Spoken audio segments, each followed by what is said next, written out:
caso é o caso da Eduarda Shigematsu, né, ela está desaparecida de 11 anos de idade, uma criança de 11 anos de idade, desaparecida desde o dia 24, agora de abril, por volta do meio-dia, né, que foi vista pela última vez, conforme imagens de câmera de segurança que a Polícia Civil obteve.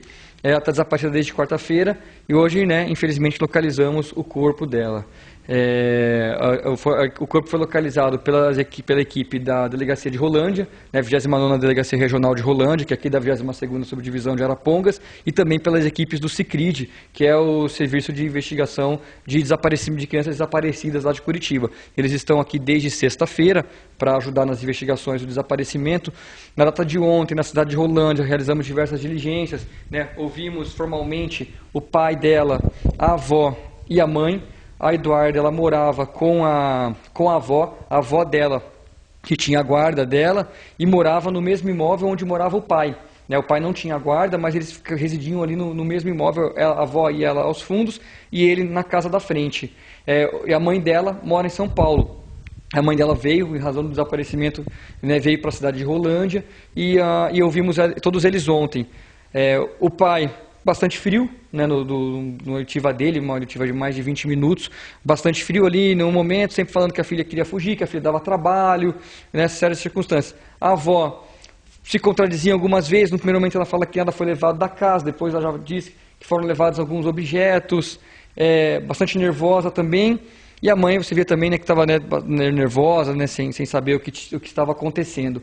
Na data de hoje, como eu disse, as equipes receberam informações de que testemunhas, né, vizinhos e testemunhas ouviram barulhos numa residência no dia do desaparecimento.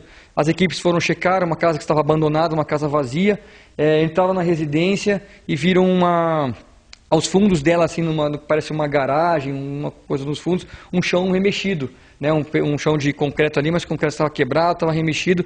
Eles começaram a cavar, no que eles cavaram na hora subiu um odor forte e eles já viram o pé, né, um pé de uma criança, um pé de uma menina. Já perceberam que poderia se tratar da Eduarda. Né, imediatamente foi apurado que aquele imóvel era do pai dela, né, e o pai dela praticamente só tinha o acesso ali, já estava uma caminhonete na garagem, e aí imediatamente as equipes já correram e prenderam em flagrante o pai que estava na residência. Daí foi preso o Ricardo Shigematsu, que é o pai da Eduarda. Ele foi preso por ocultação, preso em flagrante por ocultação de cadáver.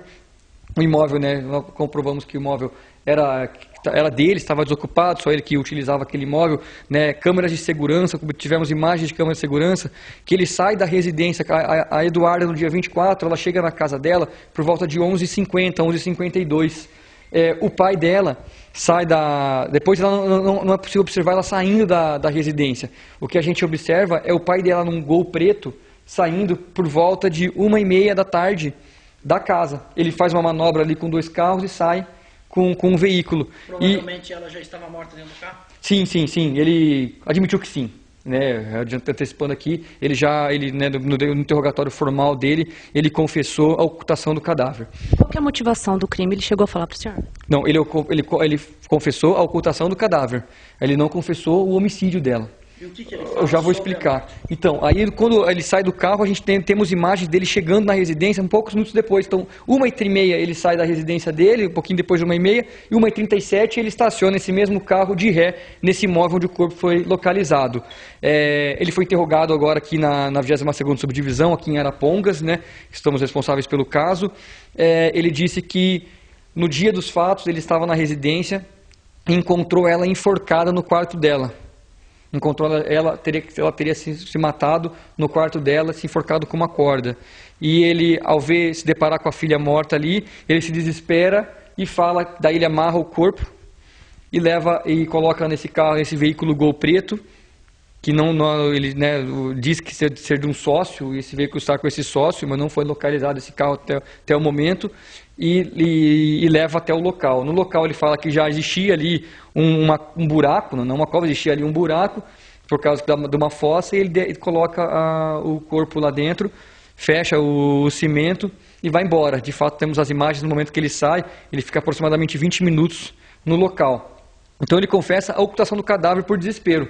Né? E curioso de observar que o boletim de ocorrência de desaparecimento é feito pela mãe dele, que era a avó e guardiã da menina, no dia seguinte, por volta das 11 horas da manhã. Nesse momento ele já sabia evidentemente, que a Eduarda estava morta. Eles ocultaram o boletim de ocorrência, foi feito, né, de forma falsa, porque eles sabiam desde o momento que foi feito o boletim que ela já estava morta e, né, ia prejudicando a polícia, né? Nós ontem, né, passamos o dia inteiro, né, tentando localizar, né, com esperança ainda de localizar ela com vida, e as equipes hoje da Polícia Civil localizam, né, o corpo que ele mesmo já admitiu que foi ele que ocultou esse cadáver. O corpo, né, foi encontrado, né, de uma forma, né, que a espantou, causou espanto toda a equipe, né, a equipe do Sicredi, a equipe de Rolândia, né, nós aqui da 22ª Subdivisão.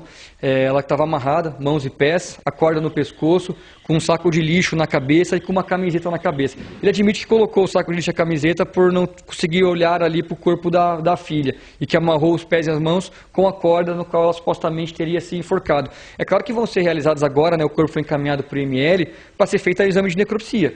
O exame vai depois apontar a causa da morte, a existência de eventuais outras lesões, né? E é claro que isso tudo vai ser apurado. Então, nesse primeiro momento, ele está preso por ocultação de cadáver. É um crime de caráter permanente, né? Juridicamente nós temos com crime de caráter permanente. Então, ele foi preso em flagrante por ele estar ocultando o corpo da própria filha. A avó, ela disse a princípio que havia sido furtado alguns objetos da casa. Ela também responde por ocultação de cadáver ou não?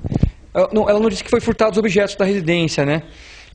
Para nós, no depoimento formal dela ontem, ela disse que a neta poderia ter levado calcinhas, esmaltes, batom. Encontramos até uma carta dentro da gaveta, supostamente escrita pela Eduarda, que ela estava descontente com a relação também com a avó. Mas ela pode sim, né? Temos informações de que ela sabia, desde o dia do fato, que ela sabia que a neta estava morta e mesmo assim registrou esse boletim de ocorrência e não comunicou a polícia sobre isso. Doutor, aparentemente não se tem violência sexual, é só um laudo que pode saber disso. E a população fala alguma coisa de herança. Há cerca de 6 meses, o padrasto dele teria sido morto numa situação complicada, pauladas em uma propriedade rural. O senhor acredita que uma coisa tem a ver com a outra? Não, a princípio não há nenhuma relação entre um fato e outro, né? O que nós sabemos é que a Eduarda, sim, ela com amigas ali, né? Ela falava, né? Ela sentia a morte do assassinato do avô dela, do avô, né, de consideração dela. Mas a princípio não há nenhuma relação, né, de questão de herança, nada, né? Não temos a motivação do homicídio e não sabemos efetivamente se houve um homicídio, né? O que nós sabemos é que houve uma ocultação de cadáver, inclusive ele admite. Agora precisamos do laudo de necropsia e, além de outras investigações, fizemos várias apreensões. Foi apreendida na residência dele uma arma de fogo que ele tinha registrada, né? Então é importante que a perícia nos diga se há alguma, né, eventual lesão. A princípio havia uma pouca quantidade de sangue na camiseta ali, mas isso ainda é preliminar. É lógico que a perícia vai ter que analisar isso. Na residência apreendemos algumas peças que estavam na máquina de lavar, um lençol ali que parecia que está sujo de barro. Apreendemos também computadores, celulares, tanto da avó como do avó. Da avó já estava apreendido já desde o começo da investigação e na data de hoje apreendemos os celulares do Ricardo.